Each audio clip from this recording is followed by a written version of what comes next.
Hello everyone, my name is Lilith, and I will be talking to you about the Chronicle, the Queen's Gambit. This is a two-person Chronicle, and to the left there is Phineas. Once again, he's fighting off some little guys there, and once he's killed them, he will have 2 daily quests for you to pick up. One is to kill 12 golems, which is the guy I'm fighting right now. He's one of them. They are elites. Now, I said this was a two-person Chronicle. Obviously, I'm in there by myself right now, which you can solo these. It's possible. If it's the first time you've been in there, I would suggest bringing someone else with you, just so that way you can learn some of the boss fights and kind of figure out how hard things hit and what spec would be better for you to run it in. I'm running it as a cleric. I am running it as Inquisitor. I've heard that you can run it as like a Defiler Kabbalist and just blow stuff up really fast. And I have done this before on my rogue, so I know you can do it with any class really by yourself. It's not too difficult. I think they scale them down for if you're running it solo as to if you're running it with someone. But either way, they're not too difficult. The only problem people might have is the second boss in here if you're doing it by yourself, and that's simply because there's 2 of them, and like the twins mechanic in FT, you have to kind of kill them at the same time. Which can be a little bit hard when you're by yourself, but it's not terribly difficult. Alright, so the other quest, other than killing the golems, is to blow up some volatile chemicals. And these are little yellow canisters that are lying around. If you damage it, it'll blow up, and it'll take anyone who is around it, it'll take their health down to 50% of their maximum health. So it's better if you can do a ranged attack on it when someone is near.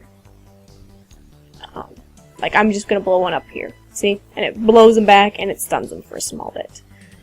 It makes killing groups like this, where there's 3 guys, a little bit easier, and it also helps killing the elite guys. Now, you want to be careful with these kind of groups too, is because there's usually when there's 3 of them, there's 2 guys that have a heal available. They don't heal for a whole lot, but it can be annoying. Alright, and now behind where this guy is, that is the first spawn location for one of the chests. Now, the chests, they spawn in one of a few different spots, and I'm going to run through and show you each of those spots. Now you may be wondering why bother trying to find a hidden chest? Is it really worth it? Well, to me, I find that it is, simply because of the fact that you can get Infinity Stones, Imperial Slayer Marks, or Frozen Eclipse Stones from it. And then you always get a 50k Planar Attunement Shard, which isn't a whole lot, but hey, it helps. And the Infinity Stones and the Imperial Slayer Marks, I've gotten anywhere from like 100 to like a little over 400. And as for the Frozen Eclipse Stones, I think the highest I've gotten is close to 100. So that's pretty worth it, if you ask me. I mean, 400 Imperial Slayer Marks, that's like running a random. And this can take you no time at all, especially if it's after the first time you've run it. Which brings me to my next point, and that is that once you run through this and you find your chest, you can leave this Chronicle and come back 30 minutes later, and a new chest should have spawned by then.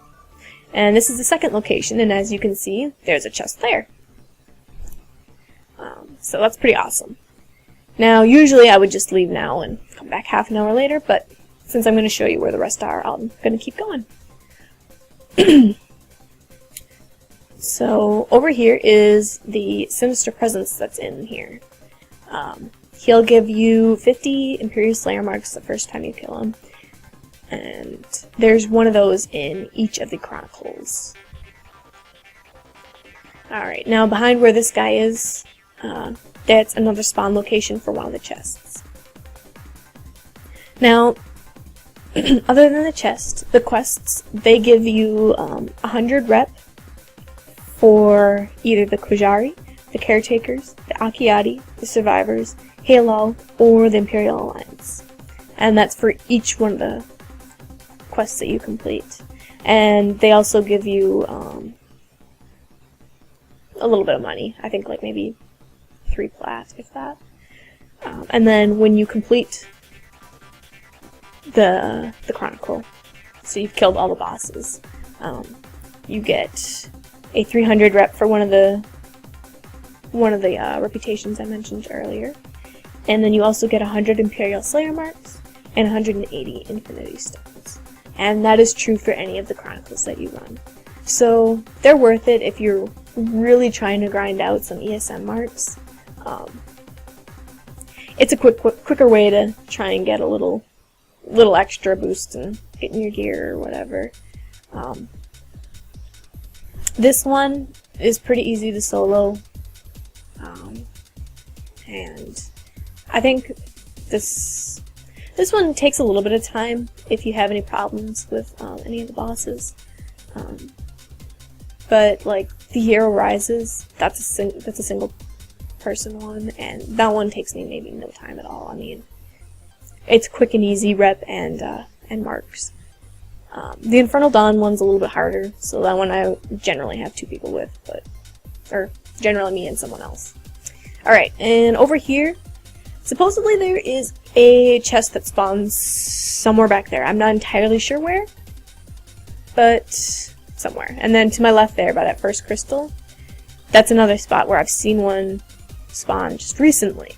So, there might be some other spots I'm not aware of, considering the fact that the one at the bottom of this ramp I only saw maybe a couple of days ago. And I'd never seen it before, and I've been running this like crazy. So, after that, there is 2 spots still left back here. And this is behind where the last boss is. So, even after you've killed the last boss, if you still haven't found it, it might be back here. So yes, you will get one the first time you run through it. So when you're killing the bosses and stuff, you will find one. Usually I found that it's back here, but that's another location right behind where that guy is standing. That one I see it a lot the first time through usually. And then back here, next to that crystal up in front of me to the left, that is another spot for one to spawn. And I've seen it here a lot of times, which, of course, makes me run all the way through it just to get one, but whatever. Other than that, I don't think there's much else I can tell you. But good luck and happy hunting.